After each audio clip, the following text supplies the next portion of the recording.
ಇವತ್ತು ಎಲ್ರಿಗೂ good morning.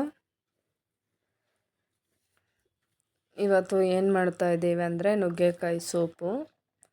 ಏನಂದರೆ ಯಾಕಂದರೆ ನನ್ನ ವಾಯ್ಸ್ ಸ್ವಲ್ಪ ಸರಿ ಇಲ್ಲ, ನೆಗಡಿ ಆಗಿದೆ, ಅದಕ್ಕೆ ಈ ಥರ ವಾಯ್ಸ್ ಕೇಳಿಸ್ತಾ ಇದೆ. ಇವಾಗ ನುಗ್ಗೆಕಾಯಿ ಎಲ್ಲ ಕಟ್ ಮಾಡ್ತಾ ಇದ್ದೀವಿ. ನುಗ್ಗೆಕಾಯಿ ರೆಡಿ ಮಾಡ್ಕೊಂಡು ಕಟ್ ಮಾಡ್ಕೊಂಡು ಅದಕ್ಕೆ ಒಂದು ಕ್ಯಾರೆಟು, ಟೊಮೊಟೊ, ಈರುಳ್ಳಿ ತೊಗೊಂಡು ಅದೆಲ್ಲ ಬಿಡಿಸ್ಕೊಂಡು ರೆಡಿ ಮಾಡ್ತಾಯಿದ್ದೀವಿ. ಒಂದು ಸ್ವಲ್ಪ ಬೆಳ್ಳುಳ್ಳಿನೂ ತೊಗೊಂಡಿದ್ದೀವಿ. ಬೆಳ್ಳುಳ್ಳಿ ಎಲ್ಲ ಬಿಡಿಸ್ಕೊಂಡು ರೆಡಿ ಎಲ್ಲನೂ ಮಾಡ್ತಾಯಿದ್ದೆ.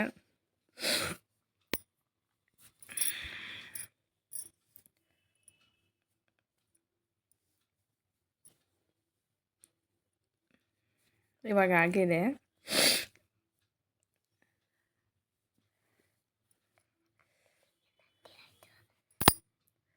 ಅದಕ್ಕೆ ನುಗ್ಗೆಕಾಯಿ ಸೂಪಿಗೆ ರೆಡಿ ಮಾಡ್ಕೊಂಡಿದ್ದೀವಿ. ಇವಾಗ ಬಾಣಲಿ ಕುಕ್ಕರ್ ಇಟ್ಟಿದ್ದೀನಿ. ಅದಕ್ಕೆ ಒಂದು 3 ಸ್ಪೂನು ಆಯಿಲ್ ಹಾಕೊಂಡ್ರೆ ಸಾಕು. ನುಗ್ಗೆಕಾಯಿ ಸೂಪಿಗೇನು ಅಷ್ಟೊಂದು ಆಯಿಲ್ ಬೇಕಾಗಿಲ್ಲ, ಸ್ವಲ್ಪ ಹಾಕಿದ್ರೂ ಸಾಕು. ಸುಮ್ಮನೆ ಅದೇನಕ್ಕಂದರೆ ಫ್ರೈ ಮಾಡೋಕ್ಕೆ ಮಾತ್ರ ಅಷ್ಟೇ, ತುಂಬ ಹೊತ್ತಲ್ಲ, ಫ್ರೈ ಮಾಡೋಕ್ಕೆ ಸ್ವಲ್ಪ.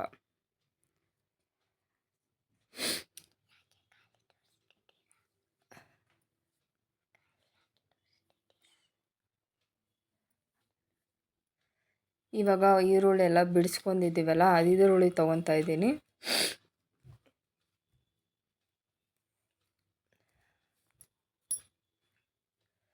ಸ್ವಲ್ಪ ಜೀರಿಗೆ ಹಾಕ್ಕೊಂಡಿದ್ದೀವಿ. ಎಣ್ಣೆ ಕಾಯ್ದಿದೆ, ಒಂಚೂರು ಸ್ವಲ್ಪ ಜೀರಿಗೆ ಹಾಕ್ಕೋಬೇಕು.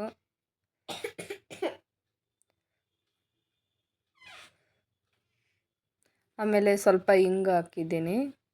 ಹಿಂಗು ಹಾಕ್ಕೋಬೋದು, ಹಿಂಗು ಇದ್ರೂ ಟೇಸ್ಟು ಚೆನ್ನಾಗಿರ್ತದೆ.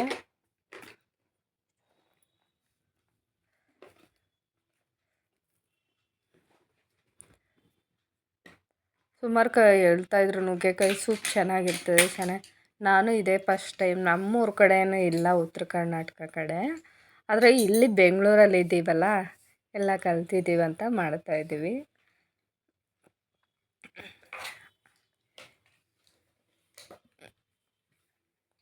ಜೀರಿಗೆ ಫ್ರೈ ಆಗಿದೆ. ಇವಾಗ ಅದಕ್ಕೆ ಸ್ವಲ್ಪ ಬೆಳ್ಳುಳ್ಳಿ ಸೇರಿಸ್ತಾಯಿದ್ದೀವಿ. ಅವಾಗೇ ಹಿಂಗೆ ಹಾಕಿದ್ದೀನಲ್ಲ, ಸ್ವಲ್ಪ ಬೆಳ್ಳುಳ್ಳಿ ಅದೊಂಚೂರು ಬೆಳ್ಳುಳ್ಳಿ ಫ್ರೈ ಆಗಲಿ.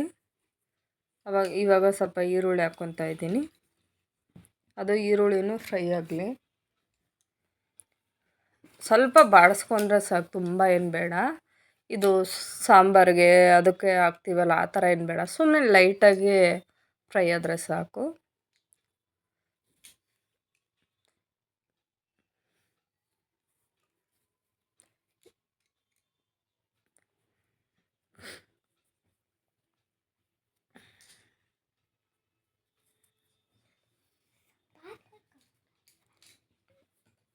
ಅದು ನುಗ್ಗೆಕಾಯಿ ಇಲ್ಲೇ ತೊಗೊಂಬಂದಿರೋದು, ಗಿಡದಲ್ಲಿದ್ದು ನುಗ್ಗೆಕಾಯಿ, ಹೊರಗಡೆದೇನಲ್ಲ. ಫ್ರೈ ಆಗಿದೆ ಈರುಳ್ಳಿ ಸ್ವಲ್ಪ. ಇವಾಗ ಅದಕ್ಕೆ ಒಂದು ಕ್ಯಾರೆಟು, ಆಮೇಲೆ ಒಂದು ಟೊಮೊಟೊ ಹಾಕ್ತಾಯಿದ್ದೀವಿ.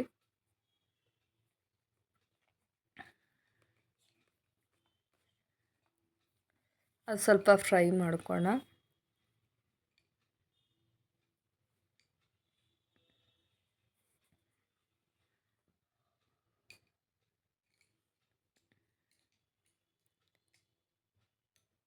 ಇವಾಗ ಫ್ರೈ ಎಲ್ಲ ಆಗಿದೆ ಒಂಚೂರು.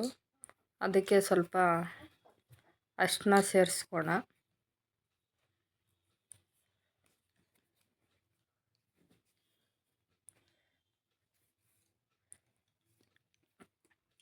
ಇವಾಗ ಅರಿಶಿನ ಆಗಿದೆ. ಸ್ವಲ್ಪ ಉಪ್ಪು ಹಾಕ್ಕೋಣ. ಅದಕ್ಕೆ ಒಂದು ಅರ್ಧ ಸ್ಪೂನ್ ಉಪ್ಪು ಆದರೆ ಸಾಕು.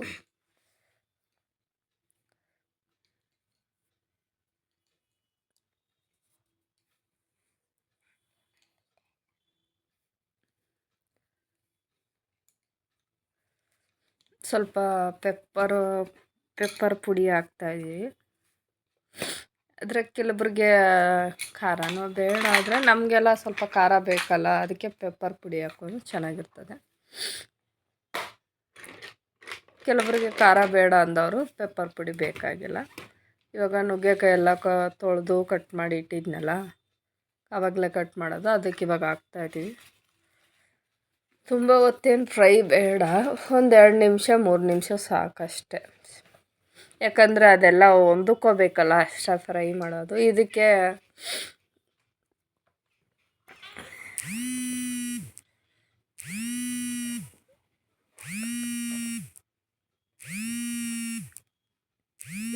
ಇದಕ್ಕೆ ಬೀಟ್ರೂಟು ಹಾಕ್ಕೋಬೋದು.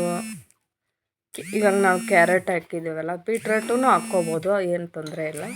ಬೀಟ್ರೂಟು ಬೇಕಂದರೂ ಬೀಟ್ರೂಟ್ ಹಾಕ್ಕೋಬೋದು, ಆ ಥರ. ಅದಕ್ಕೆ ಇವಾಗ ಆಗಿದೆ. ಅದಕ್ಕೆ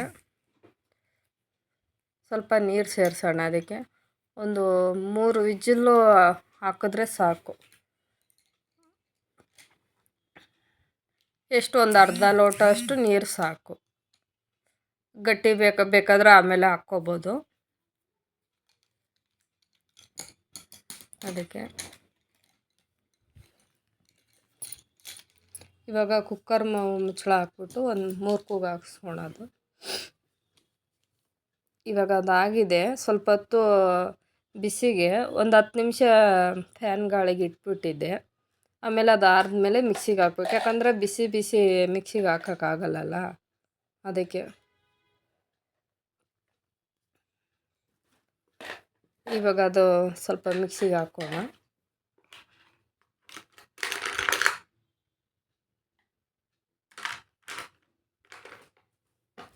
ಮಿಕ್ಸಿ ಆಗಿದೆ, ರೆಡಿ ಆಗಿದೆ.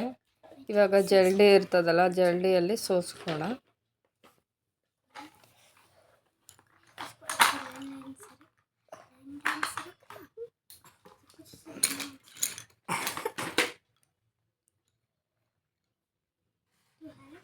ಇವಾಗ ಅದಕ್ಕೆ ಸೋಸ್ಕೊತಾ ಇದ್ದೀವಿ. ಸುಮಾರು ಜನ ಕಡಲೆಕಾಳಲ್ಲಿ ಮಾಡ್ತಾರೆ, ಎಲ್ಲದರಲ್ಲಿ ಸೂಪ್ ಮಾಡ್ತಾರೆ. ನಾನು ಇವತ್ತು ನುಗ್ಗೆಕಾಯಲ್ಲಿ ಮಾಡಿದ್ದೆ. ನುಗ್ಗೆಕಾಯಿ, ಟೊಮೊಟೊ, ಕ್ಯಾರೆಟಲ್ಲಿ ನಾನು ಕಾಳುಗಳೇನು ಹಾಕಿಲ್ಲ. ಬೇಕಾದವರೆಲ್ಲ ಕಾಳುಗಳು ಹಾಕ್ಕೊಂಡು ಸೂಪ್ ಮಾಡ್ಬೋದು, ಅದು ಚೆನ್ನಾಗಿರ್ತದೆ. ಇವಾಗ ಸ್ವಲ್ಪ ನೀರು ಸೇರಿಸಿ ಅದಕ್ಕೆ ಹಾಕ್ಕೊತಾ ಇದ್ದೀವಿ.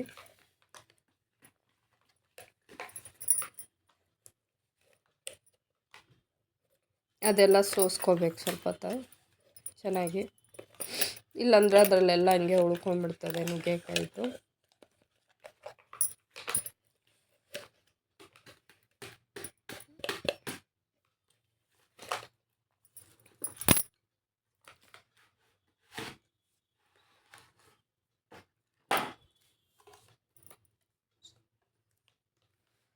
ಇವಾಗ ಆಗಿದೆ ಸೋಸ್ಬಿಟ್ಟು. ಅದಕ್ಕೆ ಇವಾಗ ಒಂಚೂರು ಯಾಕಂದರೆ ತಣ್ಣೀರು ಹಾಕ್ಕೊಂಡಿದ್ನಲ್ಲ, ಅದಕ್ಕೆ ಒಂಚೂರು ಬಿಸಿ ಮಾಡೋಣ ಅಂತ ಮಾಡ್ತಾಯಿದ್ದೆ ಅಷ್ಟೇ.